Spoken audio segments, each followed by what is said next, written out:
Ernakulam Ambalamugal police സ്റ്റേഷനിൽ മോഷണക്കേസിൽ പിടിയിലായ കപ്പ കേസ് പ്രതികൾ അക്രമം നടത്തിയ സംഭവത്തിൽ വധശ്രമത്തിന് കേസെടുത്തു. പ്രതികളെ മോചിപ്പിക്കണമെന്നാവശ്യപ്പെട്ട് പ്രതിഷേധിച്ച ബന്ധുക്കൾക്കെതിരെയും കേസെടുത്തിട്ടുണ്ട്. 3 വനിതാ പോലീസുകാരെ ആക്രമിച്ചതടക്കമാണ് കേസ്.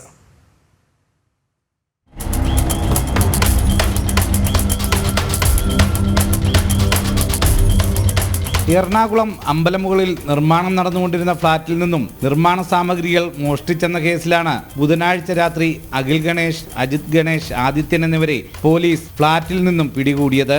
ഈ സമയത്ത് പ്രതികൾ പോലീസുകാരെ അസഭ്യം പറയുകയും ആക്രമിക്കാൻ ശ്രമിക്കുകയും ചെയ്തിരുന്നു. സ്റ്റേഷനിലെത്തിച്ച ശേഷവും ഇവർ അതിക്രമം തുടർന്നതായും പ്രതികൾ പോലീസ് സ്റ്റേഷനുള്ളിൽ 30,000-ഓളം രൂപയുടെ നാശനഷ്ടങ്ങൾ വരുത്തിയെന്നും പോലീസ് പറയുന്നു.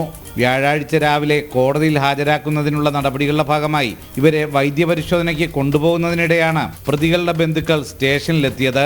യുവാക്കൾ നിരപരാധികളാണെന്നും അന്യായമായാണ് പിടികൂടിയതെന്നും പറഞ്ഞ് ഇവർ പ്രതിഷേധിച്ചു.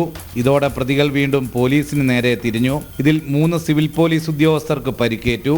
പ്രതികൾക്കൊപ്പം പോയ പോലീസ് ഉദ്യോഗസ്ഥരെ അതിക്രമിച്ചതിനും പ്രതികളുടെ ബന്ധുക്കളെത്തി നടപടികൾ തടസ്സപ്പെടുത്താൻ ശ്രമിച്ചതിനുമാണ് പുതിയതായി കേസെടുത്തത്.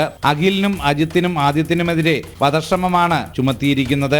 അഖിലിനും അജിത്തിനും എതിരെ നേരത്തെ തന്നെ 17ഉം 14ഉം കേസുകളുണ്ടെന്ന് പോലീസ് വ്യക്തമാക്കിയിട്ടുണ്ട്. ഇവരുടെ ബന്ധുക്കൾക്കെതിരെ കൃത്യനിർവഹണം തടസ്സപ്പെടുത്തിയതിനും പോലീസിനെ ആക്രമിച്ചതിനുമടക്കമാണ് കേസെടുത്തിട്ടുള്ളത്. ജനം, കൊച്ചി.